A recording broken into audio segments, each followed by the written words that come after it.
Welcome. I'm Debbie Roses, and you are listening. Yes, listening. That's what we're going to do today. You're listening to Get In conversations about everything dedicated to body and life, specifically dedicated to inspiring bodies and lives through education. Education that motivates people to look more closely, to listen more deeply, to sense the subtleties, to smell life, to taste life, and basically live in your body in a very different way, one that has greater meaning, where you feel a different kind of vitality and aliveness. I'm the founder of NIA, an international body and life holistic movement art program, an experience, practice, and lifestyle. Been changing people's bodies and lives, getting people into their bodies since 1983. Our topic today is this. Here we go.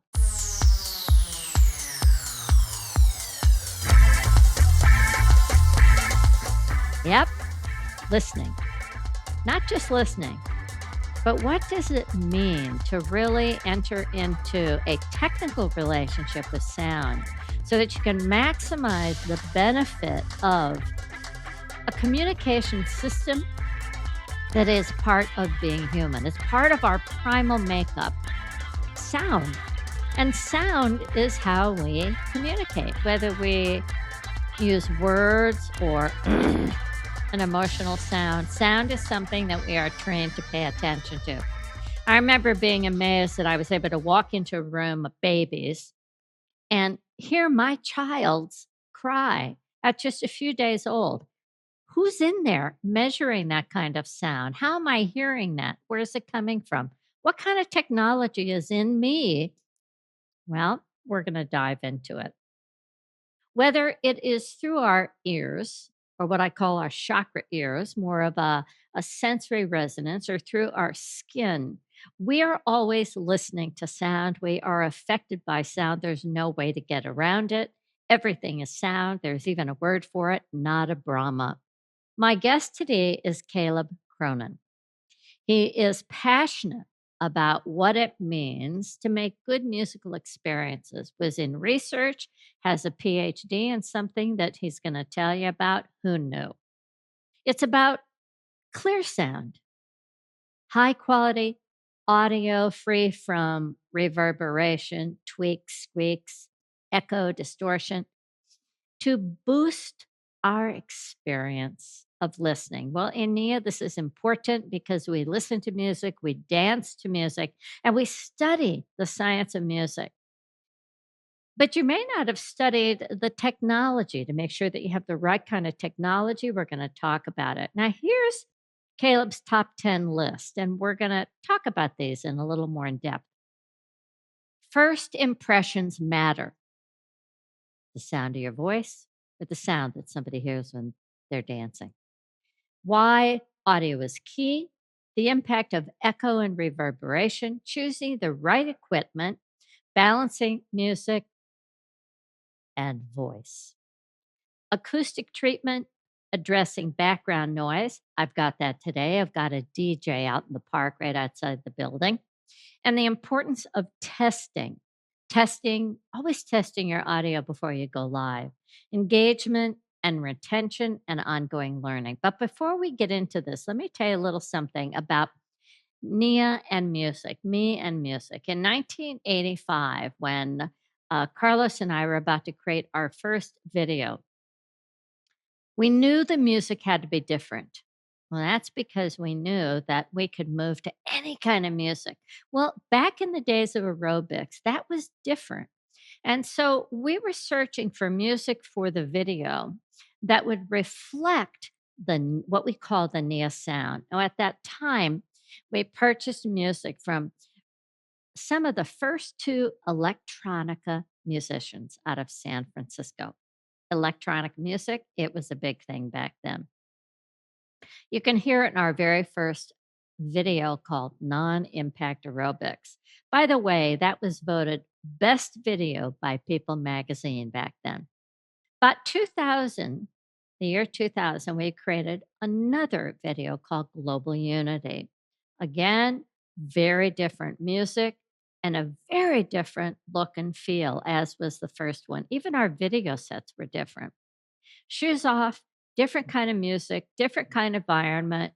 Yes, what we brought into mainstream was something completely different, including our sound.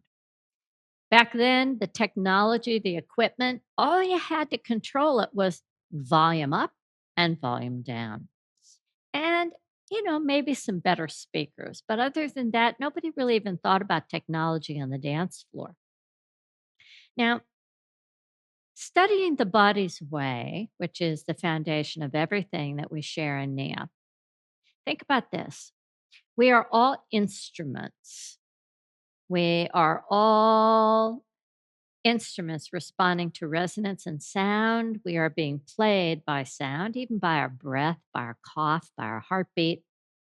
And we're all musicians. We play our own song in the orchestra of the universe, right? And that's why I could hear my child's voice and cry over another baby. Again, what is this orchestra song of the universe that we're all a part of? The unique thing about the Nia sound, when people say, well, what's different about the Nia sound? And I'm going to say it's about coherence. It's about knowing that music has a wave frequency. That has highs that take you up more into levity movements and has sounds that pull you more down into gravity. We find our own way in the wave and the flow as the sounds pull and push us. And that's how we begin to feel like we are listening and dancing to the music in our body's way. Our body movement rhythms, when they work together and when we express ourselves and we even add our own sound, our own voice to the music, we become one with all that is. And that's a word in yoga they call Satchananda, one with all that is.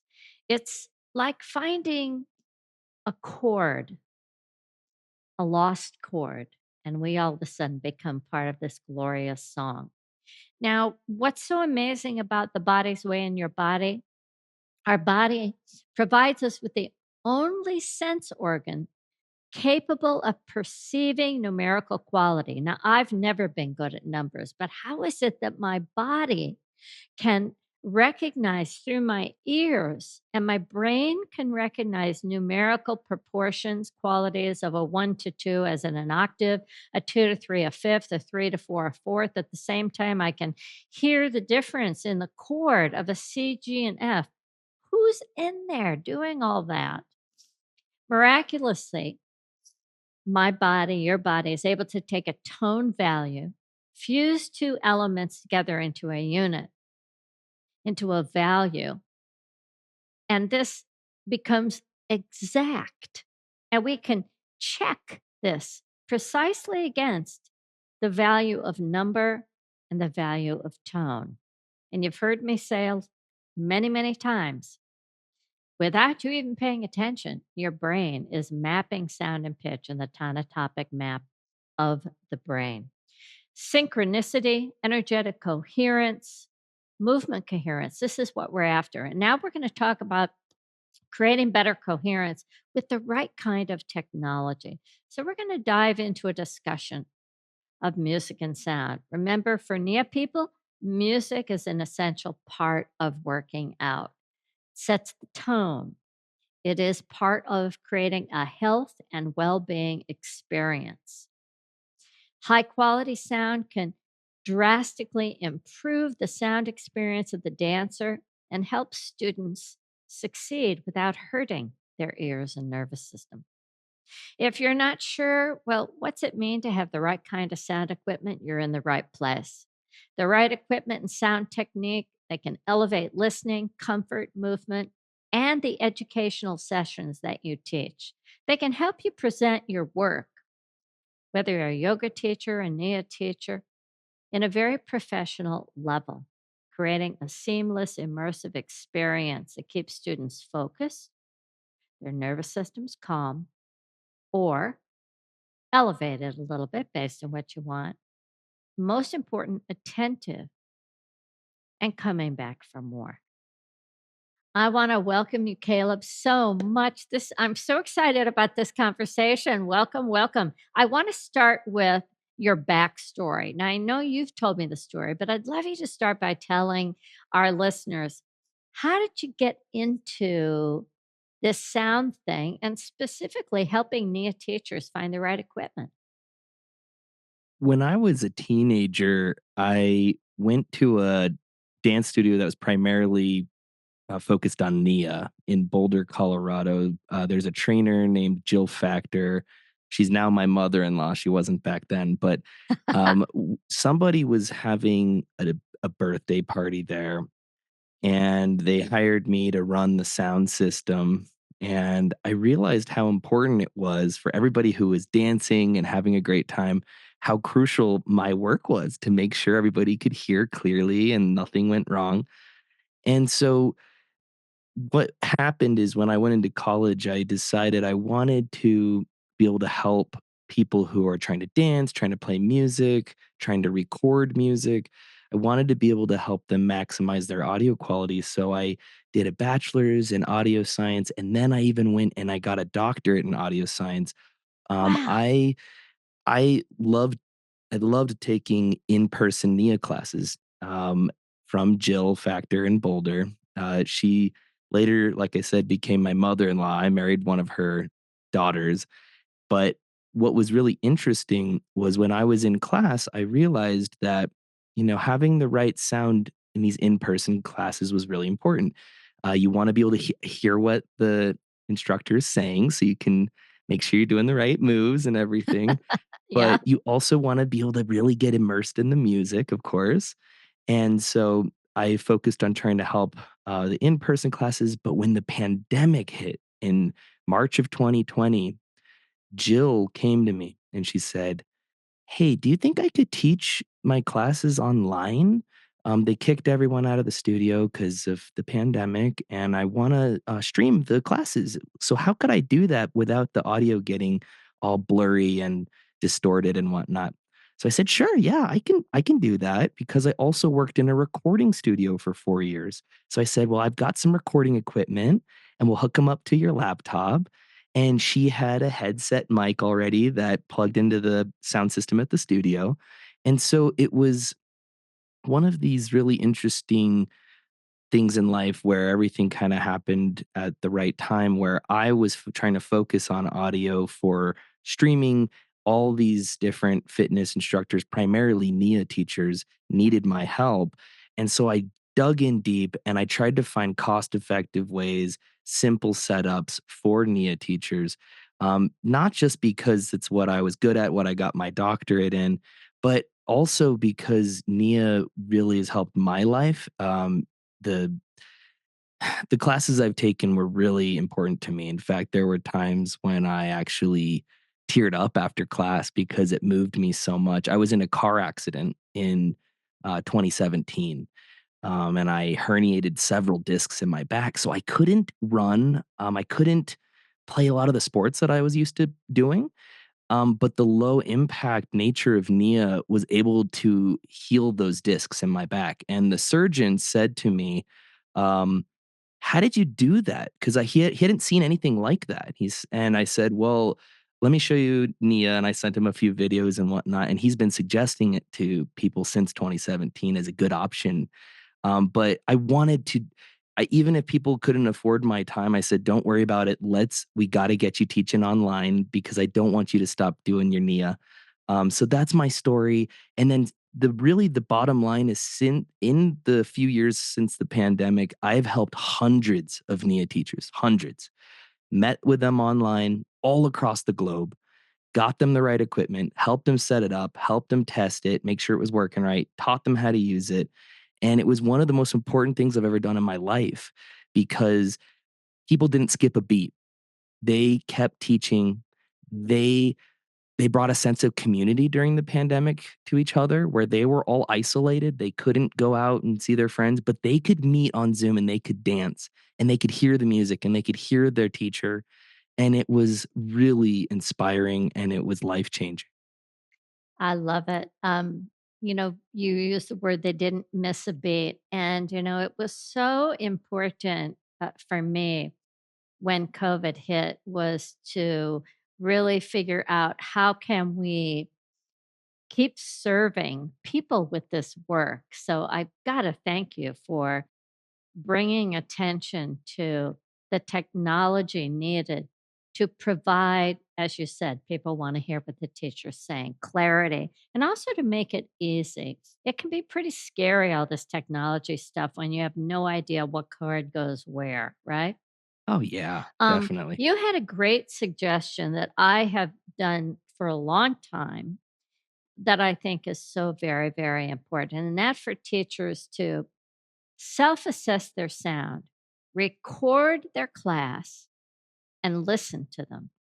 Listen to the sound of the music, listen to their voice. And as you say, listen to their voice in relationship to the music. We can talk more about that, but that is such a great suggestion.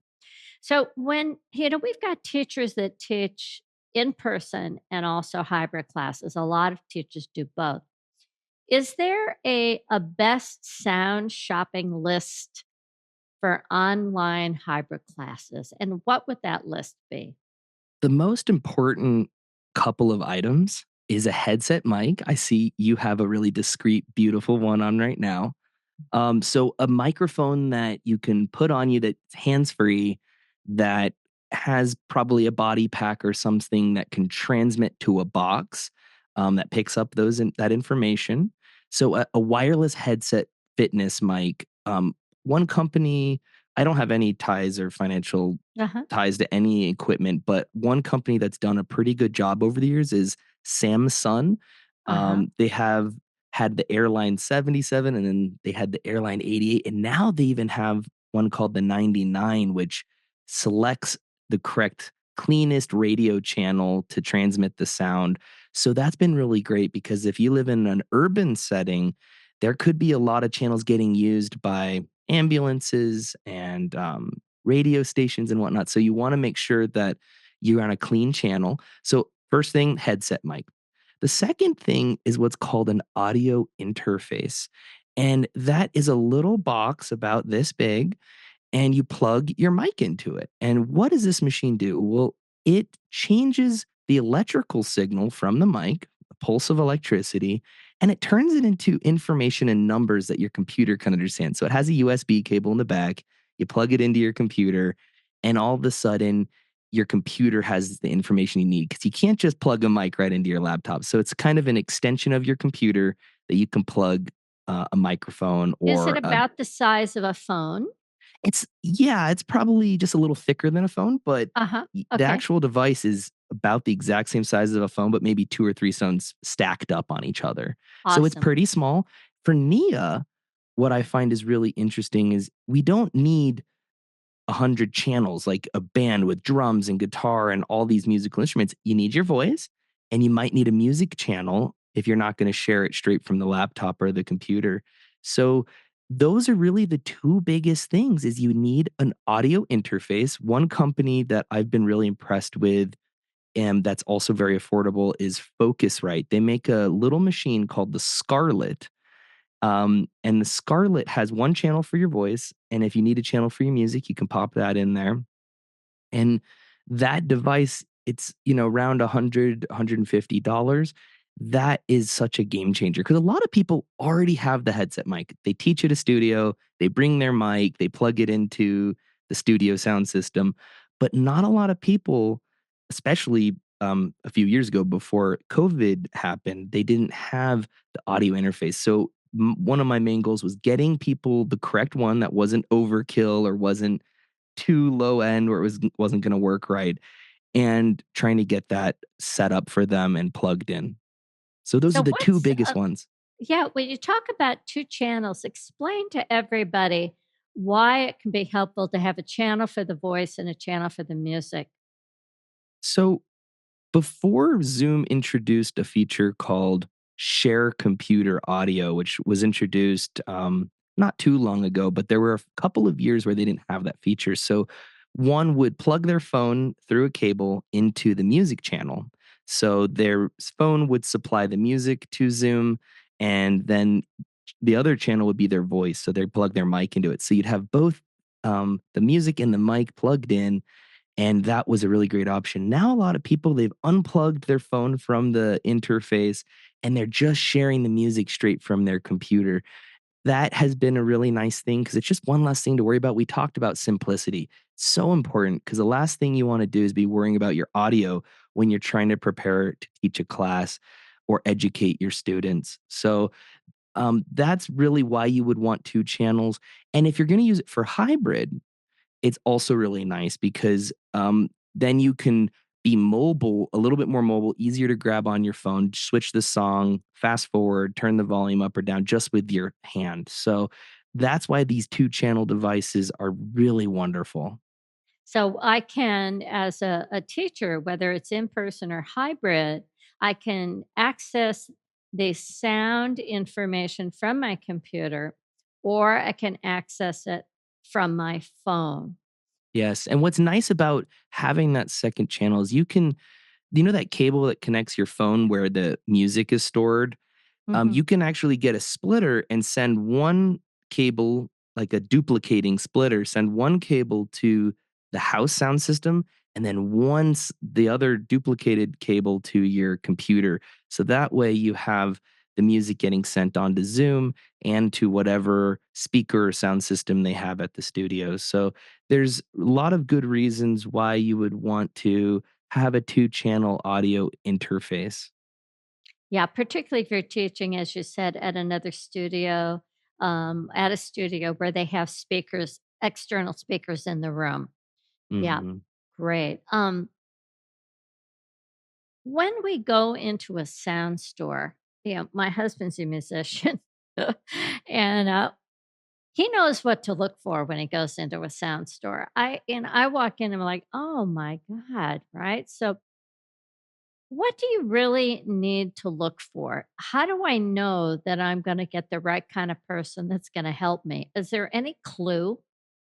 Yeah, you know what's really interesting is when you go into the sound store, you probably want to be semi ready just to tell them the couple of things you need. So, wireless headset mic and an audio interface. The audio interface is technically a recording piece of equipment. So, And you a might want to, splitter. And a splitter. and yeah, and you need a splitter. You may or may not need that, but really, you want to talk to probably somebody who's more in the audio recording part of their, store. So Okay. that's a good tip is to ask for an audio recording person. That Okay. way they can help you find something that you need. But also, if you're doing in-person classes or hybrid classes, you could also talk to them about live sound because getting a headset mic, getting some speakers if you have your own studio or you're doing mobile work, you want to talk to somebody who can help you set up a live sound system, sometimes also called a PA or a public announcement system. Mhm. The, having the right kind of equipment that you can travel with for teachers can be really important. So they need to have their microphone, speaker, um, mixer. Do we need a mixer?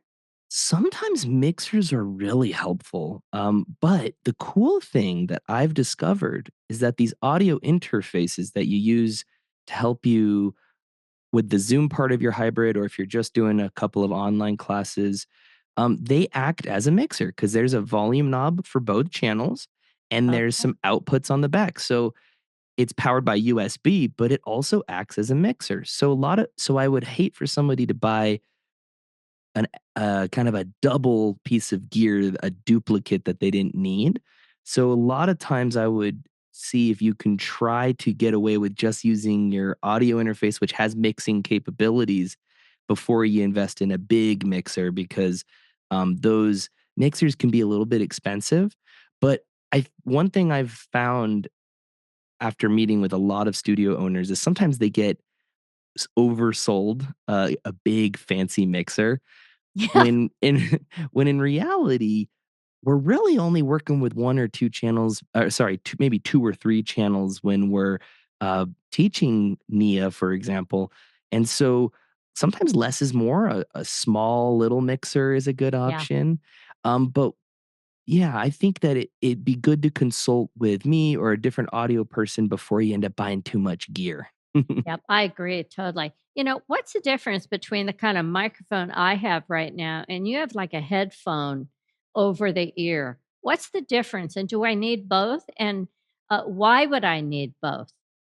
I think for teaching, the one that you would really want is the kind you have, Debbie. I have this more because 'cause I'm a singer, and so this is, like, what I use to sing and record vocals. Hmm. Um, but yours is so wonderful because it's lightweight, you can shake your head about, and Yeah, it doesn't impede your movement. That is such a yeah, crucial part about all of this audio stuff is it really cannot impede your movement.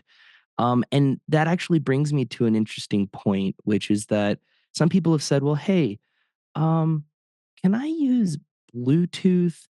And one of the challenges with Bluetooth is that sometimes there's a little bit of a lag, a little bit of a delay. And what we find is that the video of your body movements gets slightly off, even if it's yeah, 30, 40 milliseconds, it gets slightly off from the music. right. And when we're instructing, that can be a big that it can actually be kind of a long amount of time. So Yeah, be really careful with Bluetooth usage. If it's in person, it's not really a big deal. I'm fine with Bluetooth. But if you're doing hybrid or purely online, be really careful of Bluetooth, okay? yeah, that's really a good point. I've seen that a lot. And it's like, what's going on? Why is that happening? Yeah. Um, we have speakers in a studio. We have the music player, we have amplifiers. What's the difference? And how do we fill a room with the right kind of sound?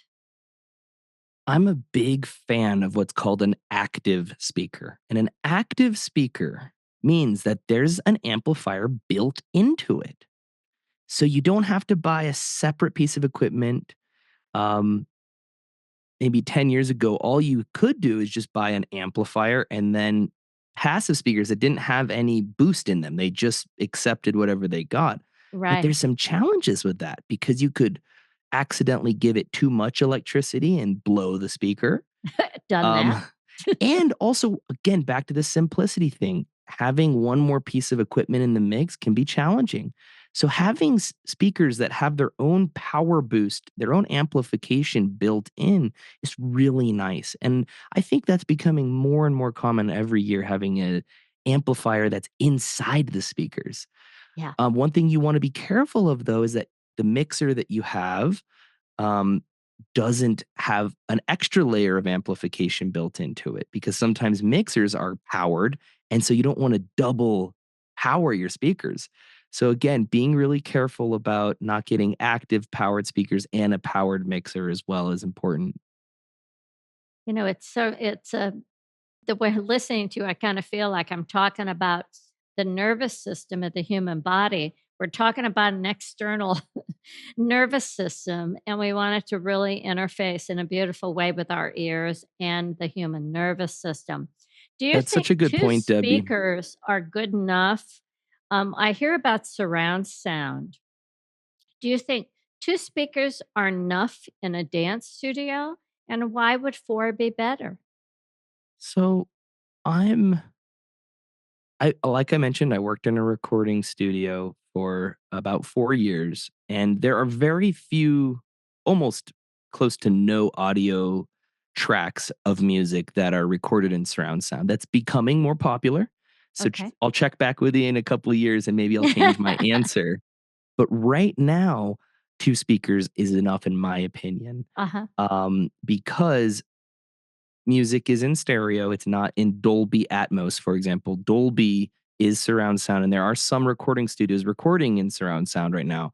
But for the most part, most songs are still in stereo. So I think 2 speakers is enough right now, but again, in a couple of years, that might change. But I wanna go back to a comment you made right Okay. before we talked about that.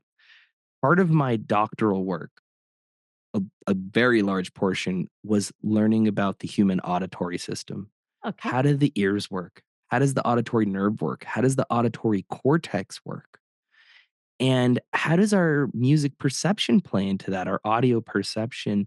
And one thing that's really important to think about is getting your hearing checked. I encourage every human, every person to get their hearing checked just Yeah. to understand, do you have a little bit of damage to a certain pitch range, a frequency range? And also, in that same note, I also encourage people to get a sound level meter app on their phone. They're free. There's one from the government called the National Institute of Occupational Safety and Health, NIOSH for short. They have a sound level meter app that's free and it's Oh, I really good. love it. A sound level meter. And what you can do, Debbie, is you can just press go and it'll tell you how long you can be listening to that sound in that studio without damaging your ears. So if it's 85 decibels, it'll say, "Hey, Debbie, you're safe to be dancing to this for about 4 hours," right? Or if you're cranking it up to 90, it might say, "Okay, Debbie, this is okay, but definitely cut it off after 2 hours." So doing kind of a speedometer, a check for your hearing health is really important, and it's free, especially the iPhone one I know has been validated to be extremely accurate. So I encourage everybody to get a sound level meter app and measure your phone. You don't wanna turn it down too much because we wanna get in the groove and have fun, but we do wanna make sure we're having a safe sound level for everybody who's dancing with us. What Why is it that some people as they age get more sensitive to sound? That is such a good Are question. bothered by large sound? Is there a reason for this? There is. It's a phenomenon, a psychoacoustic phenomenon called recruitment, and it's kind of complicated, but you're extremely smart, so I'm gonna explain it to you.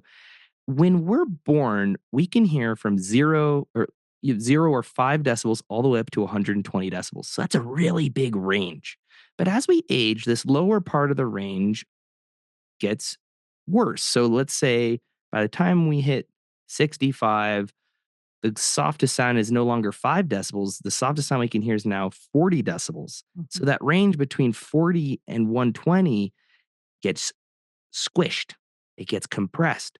So soft, medium, and loud now has been smushed. And so your perception of what's loud actually goes lower. So not as loud sounds now seem louder than they once did because they're higher up in your range. And so the point is that when we acquire hearing loss, sometimes we get more sensitive to sounds because just the damage in our ears. But really, it's really important as a fitness instructor, a NIA instructor, a if you teach any other sort of fitness classes, to be cognizant of your ears. Because while a participant might only do it 1 hour a week, you might be teaching a dozen or more hours a week. And it's not just how loud the music or the mic is, it's also how many hours. You have a dosage every day that you can tolerate, just like with radiation or medicines or whatever. And so you need to be careful that you're not exceeding your dosage. I love that. Never heard of that sound dosage. It makes total sense. We talk about having healthy movement, movement that can be sustained, having the right amount of movement so that you have not only motion, but rest and stillness to create that beautiful balance. And um, I know that I have the ability to say, I need silence. People will say, "Oh gosh, don't you wanna go out dancing? Don't you wanna go and hear music?" And I'll go, "Well, no, actually, I've been working with music for about 3 hours today. I think I'd like silence." But I love the idea of thinking about it as a dosage. I love the way that you talk about, um, checking in on our sound health by getting our hearing checked and be using the sound level meter, so that we can measure. We use this word in Nia, when have I had enough, right? Yes, and And tuning in and with your it's body. yeah, and it's that right kind of stimulation. We need it, but how much is too much and how long is too long? Yeah. But I love how you mentioned that after 3 hours, you're tuning in with yourself and saying, "Okay, my ears need a break." And a lot Yeah, of people, they kind of ignore that signal from the ears. And I'm so glad you're one of these people that doesn't. But I encourage everybody to take a page out of Debbie's book and tune in, check in with yourself and say, do I need an ear break? Just like you would your other parts of your body, your knees and everything might need to rest.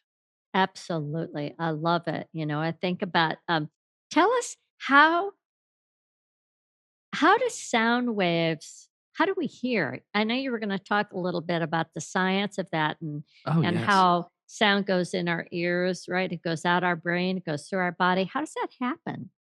So the first thing that happens is our outer ear that we can see, that's called the pinna. It acts like a funnel. So it collects the sound and it funnels the sound into the ear canal. And then there's a drum. The eardrum vibrates back and forth to the waves. Attached to the drum, there's 3 bones, and those 3 bones amplify. So we were talking about amplifiers earlier. They give that sound a nice boost, because of some kind of buckling system they have.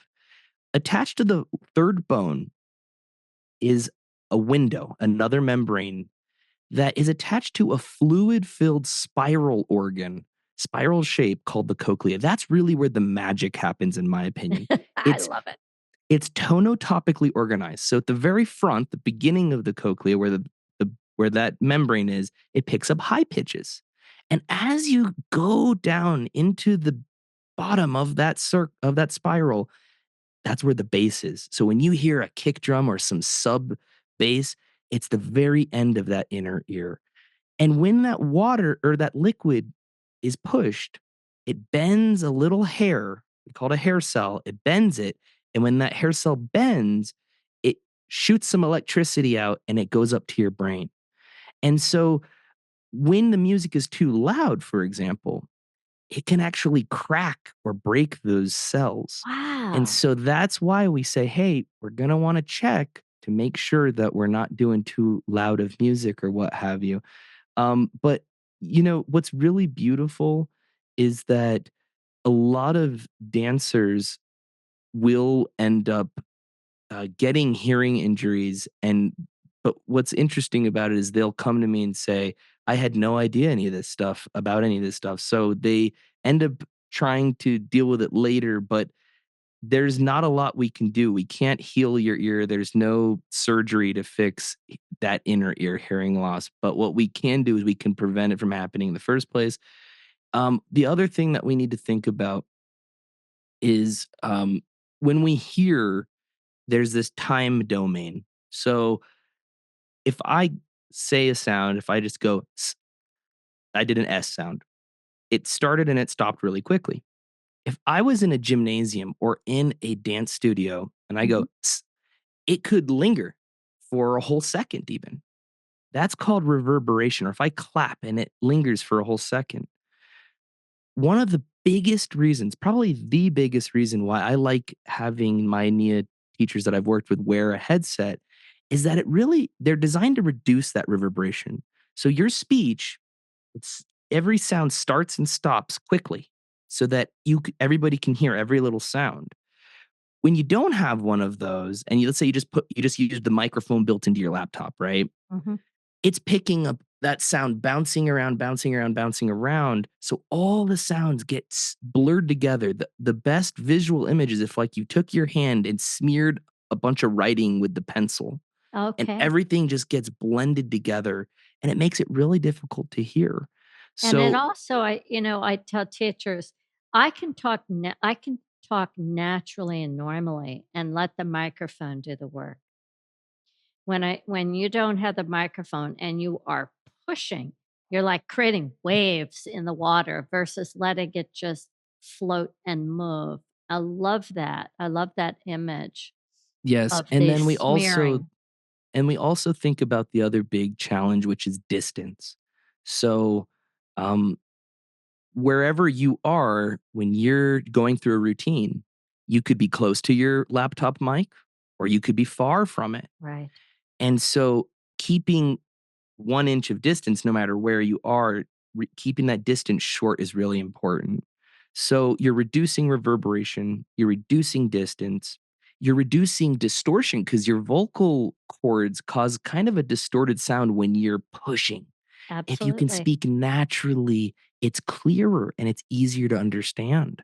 So that's why having the right equipment, even if it's an investment of a couple $100, it saves your voice, it enhances the class, it's going to be good for everybody.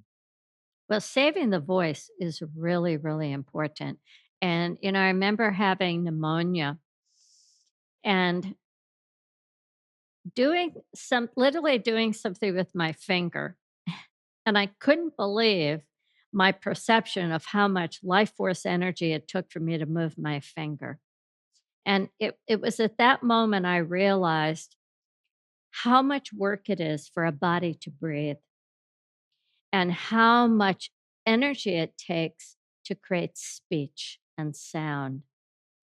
And the right technology externally is what we're talking about, but protecting our body's genius, it is genius technology, whether it be hearing or vocal cords, is so very, very, very important. And when you get that balance, that proprioception of sound coming from outside in to the interoception of sound going out, and you get that coherence, there really is a beautiful state of listening to the music, dancing, speaking, cueing, and energetically being present without taxing yourself. And that is how you sustain your health and well being. And we sustain the health and well being of our students with the proper kind of equipment for sure, rather than yelling at them. Right. Do we need to have speakers off the dance floor or I can they sit on strongly the believe in ground? that. I don't suggest having speakers on the ground. And the Okay. reason is it has to do with physics and of sound waves. Low pitch sounds, it doesn't matter if the speaker's on the ground. They're such big waves, their wavelengths are so big, doesn't matter. But a high pitch sound, again, that S sound, for example, if I say sidestep, those S's, they're such a short wavelength that they can't wrap around objects. They just get eaten up by objects. So they can't bend like we call it diffracting. They can't diffract around objects. So they get lost. If you have a speaker on the ground, instead of it just getting straight at ear level and getting into the ear, often they can't make it up to the ear. So it gives you a little bit more of a muffled sound.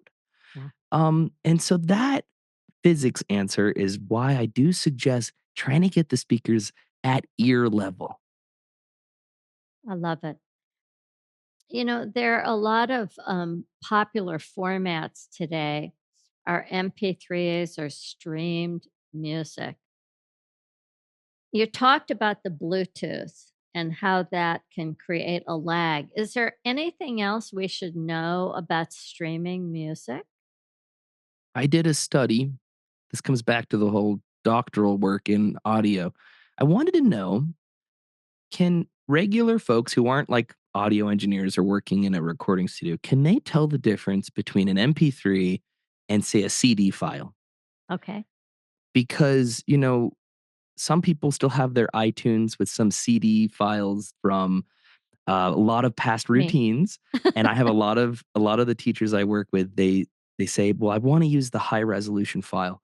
The reality of it is that unless somebody works in a recording studio or they're a musician, their ear isn't really trained to hear the differences. So I'm actually, based on the research, I'm okay with using MP3s. Awesome. Now, in Spotify or Apple Music, there is a feature where you can ask it to normalize the volume so Mhm. that one song that was maybe recorded in the year 1990 that's really quiet isn't going to be really soft. And then the next song that's from 2005 is really loud. So you want to try to go into whatever streaming service or app that you're using and try to make sure that it's keeping the volume steady across songs. That is a really important element. Particularly, I can remember dancing and just being in this beautiful place, and then all of a sudden the sound comes on, like, really loud, and it's like, whoa, or it's so soft. I'm like, what? So I do love that, keeping that consistent sound wave. Um, in terms of any kind of accessories, is there a special accessory that's out there new and you say, you know what, this is new and everybody should have it? I think that the best thing that you could do is to invest in um, possibly some ear plugs. They don't have to be fancy, but and this isn't necessarily for Nia per se, but let's say Okay. you want to go to a concert or People. Yeah. your friend has a sporting event they want you to come to. Hmm.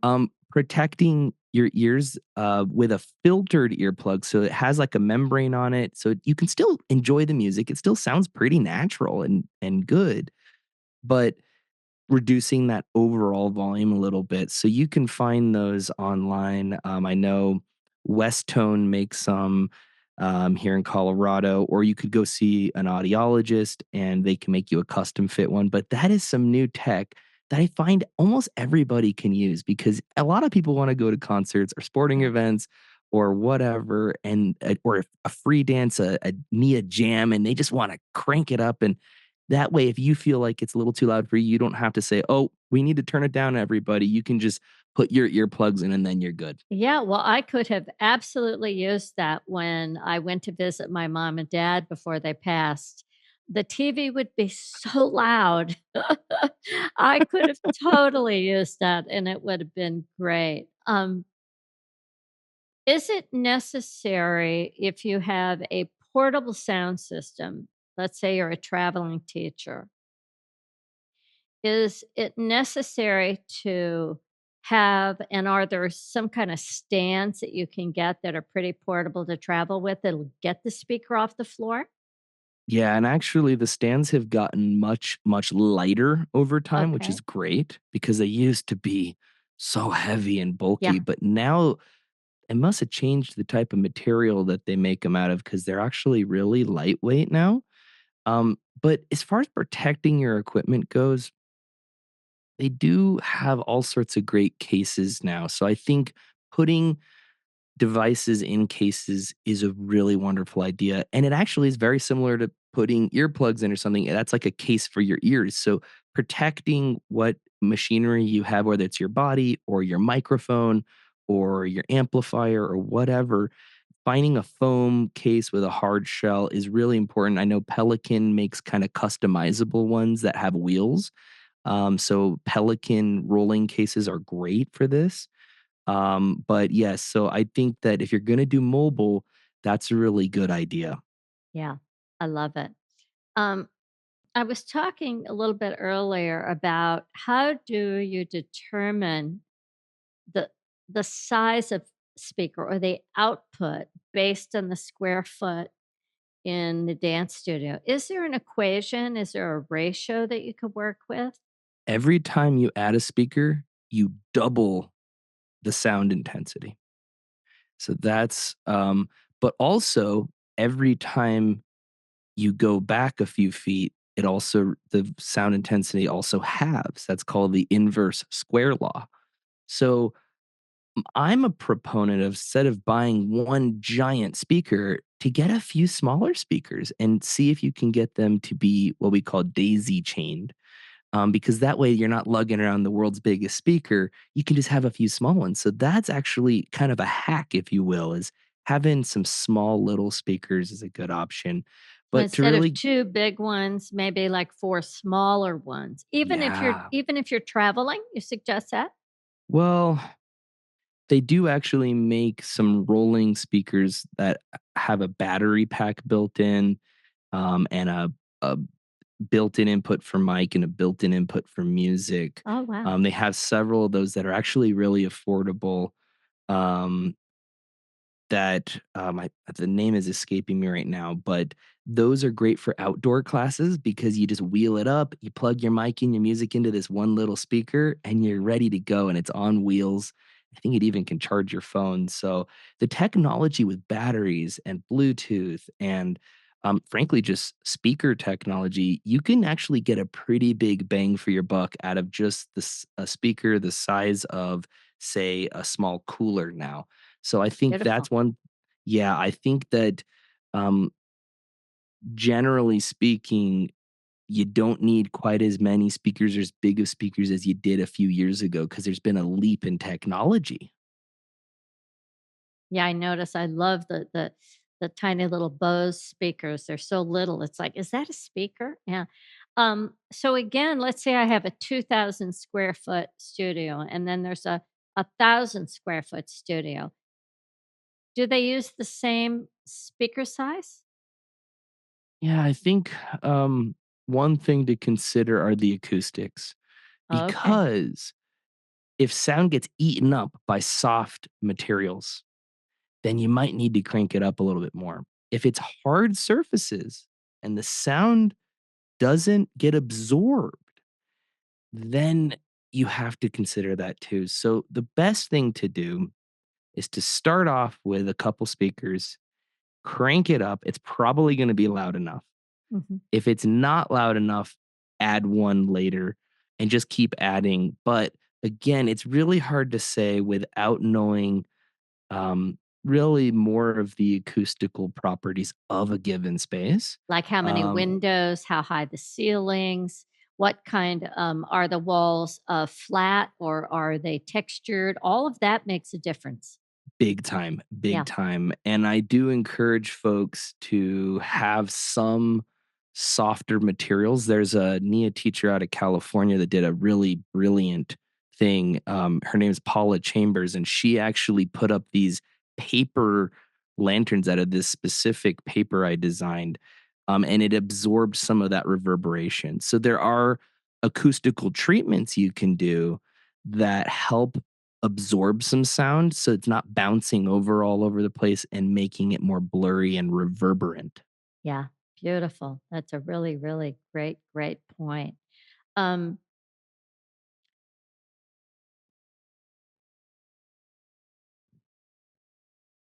Money affects the choice of equipment for so many people. What do you say is okay, if money is an issue, this is the most cost effective um, equipment that you need, the basics and the most cost effective. Can you recommend that? Yeah, and that's one thing I've been really proud of is after working with hundreds of NIA instructors, Hmm.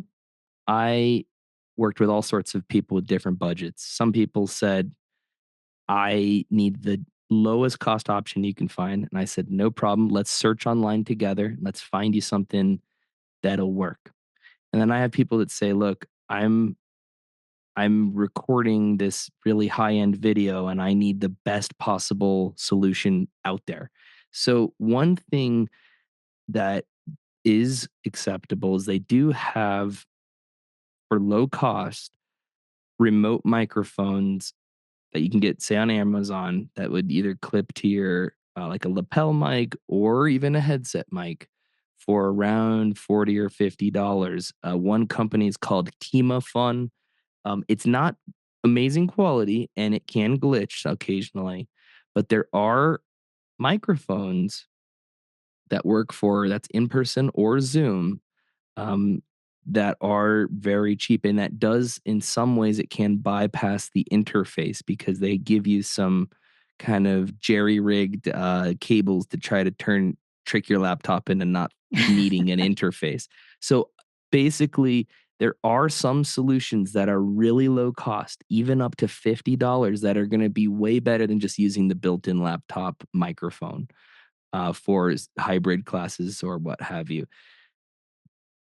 Let's say you go into a studio, and I'll bet a lot of yoga teachers and movement teachers have had this experience.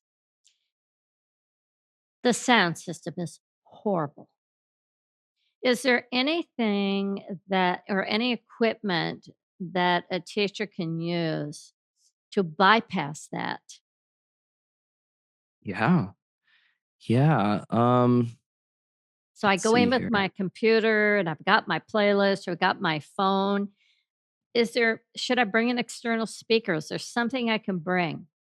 That's what I was just gonna suggest is you could plug your mic into the not so great sound system that exists. Okay. But if you have even you were talking about these Bose speakers that aren't very big, Right. but they pack an enormous punch. You could bring that for your music. So you come in, you hook your phone up to the external speaker that you brought with you, and then you can plug your mic in, separating those out so that the not so great sound system that exists doesn't have to focus on music and mic, can Right. take a load off of it and say, "Hey, Yeah. we'll split the load. You just focus on the mic, and then I'll bring my own speaker for the music." That can go a long way. And then just having that speaker again on a chair so it's up off the ground. Mhm. Beautiful. Caleb, do you have a favorite kind of music that you I listen do. to? Yes, so I have released a lot of music. My sister's a drummer and a singer, so we've released music under our last name called Kronen, Kronen. Oh, how And fun. my biggest influences really have to do with more dancing music. My biggest influence, his artist name is Bonobo, and out of the UK, and it's very dancey and it's a little bit electronic and a little, but also a little bit of natural instruments. But I would say, um, this kind of more electronic music that has a world influence is really important to me. I took a lot of world music classes throughout my life, and I love incorporating African music and Caribbean music and European music. And I like music that has a lot of different influences from around the world. And so, if you ever check my music out, you will hear that influence of world musics. But I think that what's really interesting, one thing I love about Nia in particular is just the variety of music. It's not locked into so some people like they're like, "Oh, well, I do this one dance fitness, but it's only Latin music or something." And I'm Right. like, Nia doesn't confine itself to one genre. It's really, transcendent in that way where it doesn't have these barriers. I've listened to routines of all sorts of great music, and I'm kinda the same way. Well, I've always believed that variety is one of the keys to youthfulness. Variety of food, variety of sounds, variety of clothing, variety of textures, variety of shapes. Again, continuing to feed the body with new, novel, fascinating information to grow our brain and keep us feeling that vitality and that sense of aliveness. I can't wait to hear your music.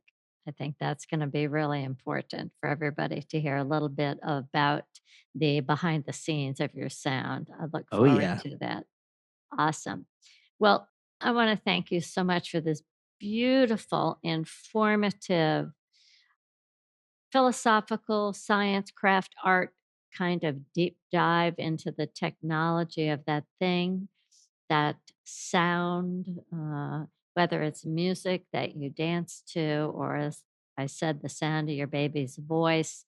There's no denying it. Up, we notice sound, the tickling in our ear, the funnel, the deep dive into lower sounds, high sounds. It's just part of the beautiful richness of being alive. And while there are many workout programs that use music, they often use music to distract people from feeling pain or fatigue, to elevate their mood and to keep them moving so that they don't know they're putting effort into what they're doing. They kind of trick people into cycling faster, running harder, but that's not what we do in NIA. And for anybody that is into taking care of the human body, the ears, the nervous system, it's really important, as Caleb said, go get your ears checked. Find out how you're listening. How's your equipment, your internal equipment working?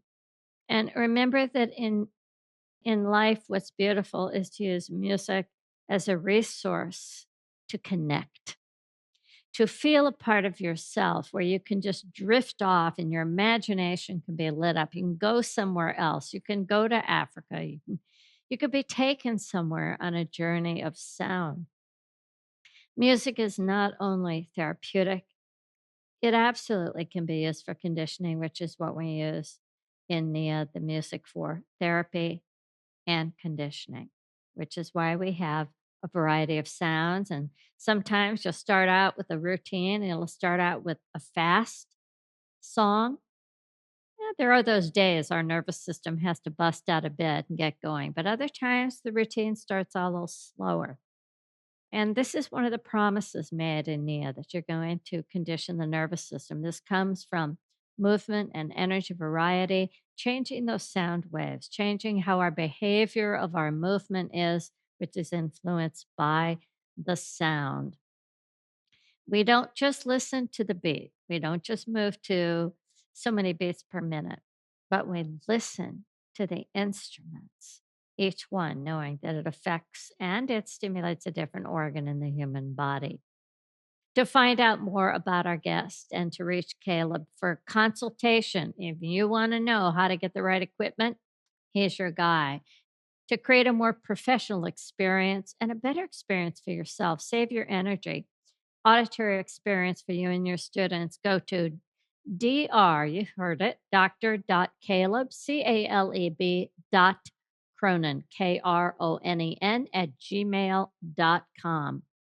And to find out more about me, you can go to my online Body and Life magazine, DebbieRosas.com. There you can browse and read. You can also sign up to get 2 articles every single week right in your mailbox about body and health and Nia. You can also find me on Facebook by searching Nia, Twitter, Instagram at Nia Technique, and on nianow.com. You can find teachers and classes. Lots of good information. I also invite you to go to Nia On Demand. This is the subscription service. Get 2 weeks free.